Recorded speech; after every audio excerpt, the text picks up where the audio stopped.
अस्सलामु अलैकुम वरहमतुल्लाहि वबरकातुहू। मोहतरम भाइयों, बुजुर्गों, दोस्तों, ये हमारा इस्लाह मुआशरा का 193वां सबक है। मोहतरम बुजुर्गों, एक बात के ऊपर मैंने गौर किया हूँ कि बहुत सारे भाई हमारे दुआ की दरख्वास्त करते हैं। कुछ भाई ऐसे होते हैं जो बेचारे बिल्कुल बेरोजगार होते हैं, घर पे बैठे हुए होते हैं, या कुछ नौजवान ऐसे होते हैं जिन्होंने जॉब के लिए अप्लाई किया हुआ होता है या नया कारोबार शुरू कर रहे होते हैं। उनकी दरख्वास्त होती है, हमारे लिए दुआ करो, अल्लाह तबारक व तआला हमारे इस नए काम में बरकत अता फरमाए, या मुझे जॉब के लिए सेलेक्ट कर दे, या अल्लाह तबारक व तआला जो है मेरे बेरोज़गारी को दूर कर दे। ये वो लोग होते हैं कि ऐसे लोगों की दुआ अल्लाह तबारक व तआला फ़ौरन कबूल फरमाता है, क्योंकि ये जो दुआ निकलती है ये इज़्तिरार की हालत में, मजबूरी की हालत में निकलती है। दूसरी तरफ कुछ लोग ऐसे होते हैं जो दुआ की दरख्वास्त करते हैं कि मौलाना, मैंने फुला मॉल के अंदर एक नई दुकान का सौदा किया हूँ, दुआ करो अल्लाह उसमें मुझे कामयाबी अता करे। मौलाना, मैंने फुलानी जगह पे 10 एकड़ ज़मीन में एक नई प्लॉटिंग निकाला हूँ, उसके लिए दुआ करो अल्लाह उसमें कामयाबी अता करे। मौलाना, मेरी ऑलरेडी 3-4 कंपनियाँ चल रही थी, अभी एक फुलाने शहर के अंदर नई कंपनी खोलने का इरादा चल रहा है, उसके लिए दुआ करो। अब ये सेकंड टाइप के जो दुआ कराने वाले होते हैं, ये वो लोग होते हैं मेरे मोहतरम बुजुर्गों, जो जिनके लिए अगर दुआ की जाए तो उस दुआ के अंदर उतना असर नहीं होता जितना पहले तबके के लिए की गई दुआ में था। वजह क्या होती है?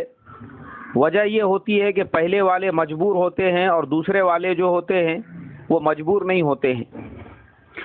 और मेरे मोहतरम बुजुर्गों, अल्लाह तबारक व तआला ने हम तमाम मुसलमानों को, ईमान वालों को ये जो ज़िंदगी अता फरमाई है, ये आखिरत बनाने के लिए अता फरमाई है। ये दुनिया की फिक्रों में लगना, उसमें क्या होता है, आदमी एक तो दुआएं कराने में लगता है और ख़ुद भी ज़हनी तौर पे परेशान होता है, उसका रातों का सुकून, चैन, इत्मीनान गारत और बर्बाद हो जाता है।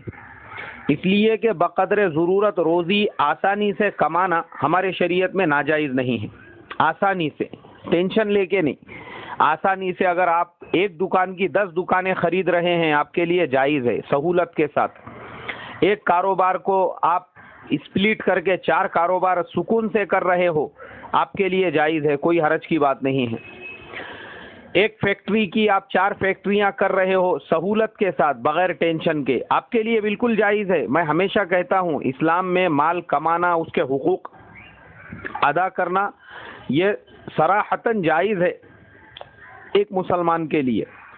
लेकिन शरीयत कहाँ पे मना करती है?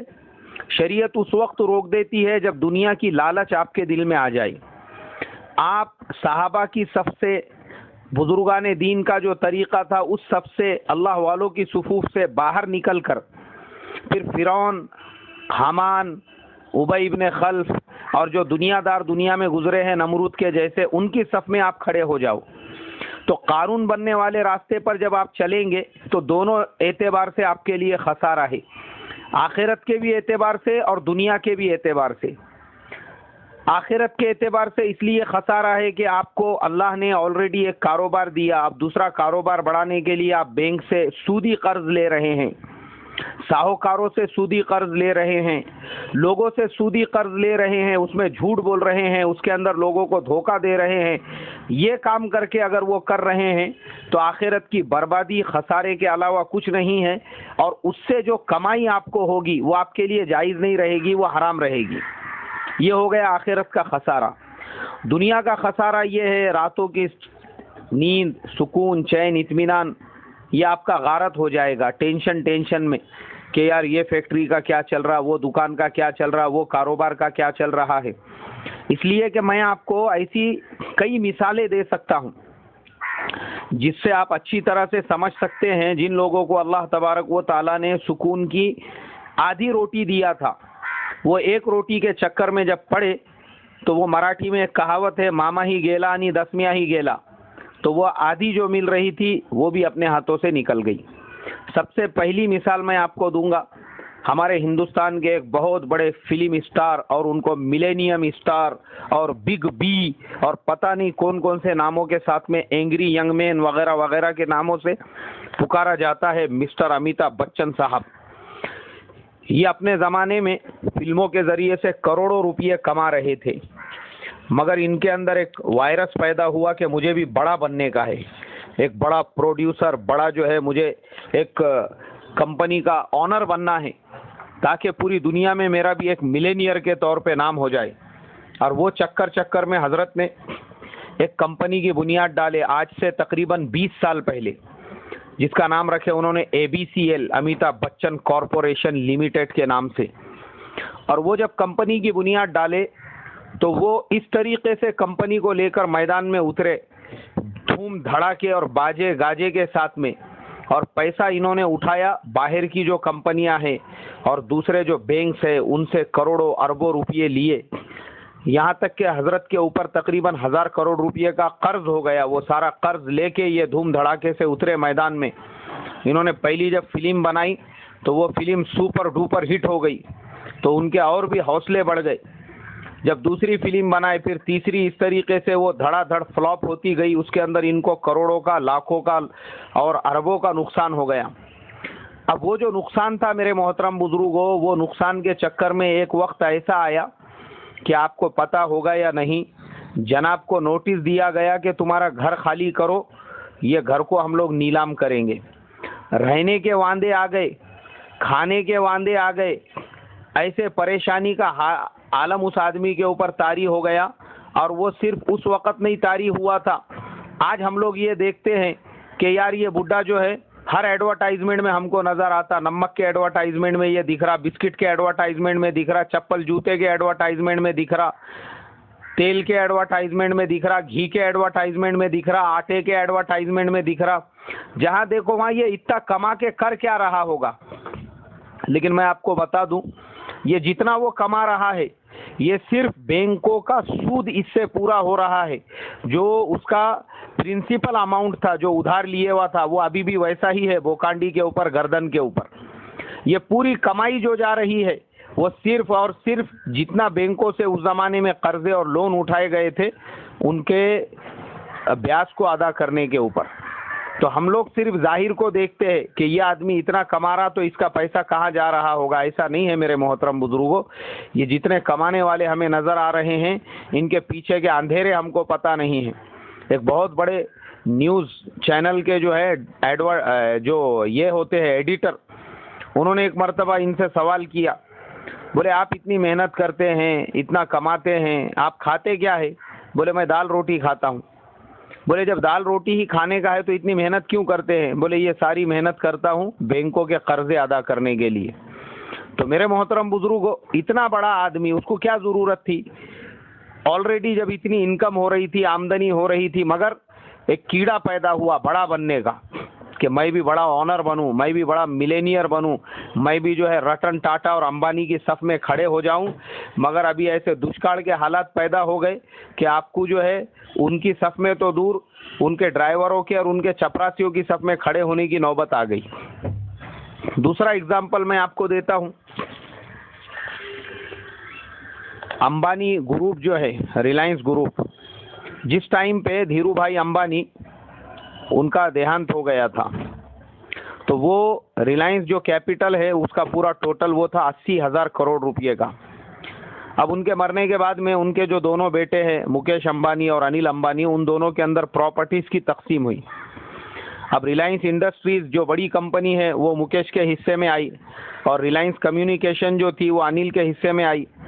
और भी बहुत सारी कंपनियां थी, रिलायंस इंफ्रा थी, रिलायंस कैपिटल थी, ये सबका डिवाइडेशन हो गया। लेकिन अनिल जो था उसके दिल के अंदर ये खलिश थी कि सबसे बड़ी जो कंपनी है रिफाइनरी रिलायंस इंडस्ट्री, वो मुकेश के हिस्से में क्यों गई, मेरे हिस्से में क्यों नहीं आई? ये बोल के उसने उसके ऊपर कोर्ट में केस भी कर दिया। वो केस भी तकरीबन 4-5 साल चला। वो चलने के बाद में मुकेश को कामयाबी मिली। अनिल जो है बेचारा वापस से जो बड़ा बनने के चक्कर में था कि भाई के पास बड़ी कंपनी है तो वो मेरे हाथ में आना चाहिए, मगर वो नहीं आई और उसको शिकस्त और नाकामी हो गई। लेकिन वो जो कीड़ा था बड़ा बनने का, वो अभी भी खामोश नहीं बैठा। जनाब ने जो है अपना एक नया आईपीओ निकाले रिलायंस पावर के नाम से कि मैं भी भाई के लेवल में जाने के लिए उसी के लेवल की एक कंपनी बनाऊंगा बोल के। मगर दुनिया जानती है कि रिलायंस पावर का जो इशू था वो 450 रुपये में था, और आज अगर आप देखेंगे तो 90% खसारे के साथ वो 45 रुपये से कम में जो है चल रहा है। जिन लोगों ने उसके अंदर अरबों खरबों रुपये लगाए थे उनके सबके टकले हो चुके हैं। और ख़ुद ये अनिल अंबानी, इसकी जो टोटल कंपनीज है, ये टोटल कंपनीज का जो कैपिटल है वो तकरीबन 1.5 लाख करोड़ रुपयों का है। और मैं आपको बता दूं कि इसके ऊपर जो कर्जा है वो 1.17 यानी 1,17,000 करोड़ रुपयों का कर्जा है। कल को अगर मान लो ये दोनों हाथ ऊपर करके ये कहता है कि मेरा इतना इतना लॉस हो गया, तो पूरे बैंकों से और जितने बड़े बड़े साहूकारों से और जितने फाइनेंस कंपनियों से इसने कर्जा उठाया था वो तमाम का टकला हो जाएगा। मतलब उनको 1,17,000 करोड़ का लॉस होगा, और बचेगा क्या उनके हाथ में? मुश्किल से जो 45,000 करोड़ की कैपिटल अभी उसकी बची हुई है। तो हमको ये नज़र आ रहा है कि इतनी बड़ी कंपनियां चल रही हैं, रिलायंस कम्युनिकेशन चल रही है और ये चल रही है और वो चल रही है, ये कितने बड़े लोग होंगे, ये कैसे होंगे? इनको रात रात भर की नींद नहीं है, इनके ऊपर इतने बड़े बड़े लोन और इतने बड़े बड़े कर्जे हैं। तो इन वाक़यात से क्या मालूम हुआ? मालूम ये हुआ कि अल्लाह तबारक व ताला हम तमाम को जो सुकून और आराम की रोज़ी दे रहा है, हमने उसका शुक्र अदा करते हुए उसे खाना चाहिए, बजाय बड़ा बनने के, बजाय बहुत अपना क्या बोलेंगे उसको, एक कंपनी की 2 और 2 की 4 करने के चक्कर में जो है वापस से रोड पे रास्ते पे आने के काम करने के। हमने जो अल्लाह दे रहा है उस पर उसका शुक्र अदा करना चाहिए। अब तीसरा एग्जाम्पल दे के मैं अपनी बात को ख़त्म करता हूँ। विजय माल्या का ये जो इतना बड़ा कांड और इतना बड़ा जो लफड़ा हुआ, 9,500 करोड़ रुपयों की जो उसने टोपी पिना के इंग्लैंड में जाके सुकून से बैठ गया, ये हाल उसका क्यों हुआ? मैं आपको बताता हूँ। विजय माल्या की जो कंपनीज थी 2005 से पहले वो सारी प्रॉफिट में चल रही थी। 1 रुपये का कर्जा उसके ऊपर नहीं था, ना किसी से देना था बल्कि बहुत सौ से लेना था। मगर हजरत को भी एक कीड़ा पैदा हुआ कि इतनी बड़ी बड़ी एयरलाइंस कंपनीज चल रही है और मैं भी अपनी एक एयरलाइन कंपनी बनाऊं। एक रिपोर्टर ने पूछा, आप क्यों एयरलाइन कंपनी बनाना चाहते? बोले मेरी माँ जो है वो एक एयरलाइन कंपनी में एयर होस्टेस का काम करती थी, तो मैंने जब ही सोचा था कि मैं भी एक एयरलाइन कंपनी बना के अपनी माँ को उसका ऑनर बनाऊंगा बोल के। खैर ये बड़े बड़े ख्वाब आप देखते रहे, बैंकों से लोन उठा के आपने इतना बड़ा किंगफिशर एयरलाइन का पूरा कैपिटल खड़े कर दिया, लेकिन दुनिया जानती है कि चंद सालों में वो कंपनी ऐसे खसारे के अंदर चली गई कि जनाब ने पहले मेहनत करके जो कमाया हुआ था वो भी पूरा चला गया, और जाने के अलावा आज इसके ऊपर 9,500 करोड़ रुपयों का कर्जा हो चुका है और अपने मुल्क से भागने की नौबत आ गई। हालांकि पहले ये हाल था कि दूसरी कंपनीज प्रॉफिट में चल रही थी। हर 3 महीने का जो क्वार्टरली प्रॉफिट होता है वो कभी 500 करोड़ का हो रहा है, कभी 250 करोड़ का हो रहा है, लेकिन लॉस नहीं हो रहा था, मगर बड़ा बनने के चक्कर में गए। तो इसके लिए मेरे मोहतरम बुजुर्गों, तमाम मुसलमानों से मैं यही दरख्वास्त करूंगा कि देखो, हमारे ज़िंदगी का मकसद है आखिरत। अल्लाह ने हमको यहाँ भेजा है काय के लिए? आखिरत बनाने के लिए। मरना है, कब्र में जाना है। ये जो हमारा ड्यूरेशन है ये एक इम्तिहान के तौर पे है। यहाँ पे कमाना है, मेहनत करना है, लेकिन कितना? जितना हमारी ज़रूरत है, और ज़्यादा भी अगर हम करते हैं कोई हर्ज नहीं है, कोई उसके अंदर प्रॉब्लम की बात नहीं है, लेकिन वो सहूलत के साथ हो, उसमें हराम ना हो, उससे हमको बैंकों से लोन लेने की ज़रूरत ना पड़े। फिर ये नौबत ना आए कि जो अभी तक का हमारा खून पसीने की कमाई से कमाया हुआ है वो भी उसके साथ में चला जाए। अल्लाह मुझे आपको अमल की तौफीक अता फरमाए। अस्सलामु अलैकुम व रहमतुल्लाहि व बरकातुहू।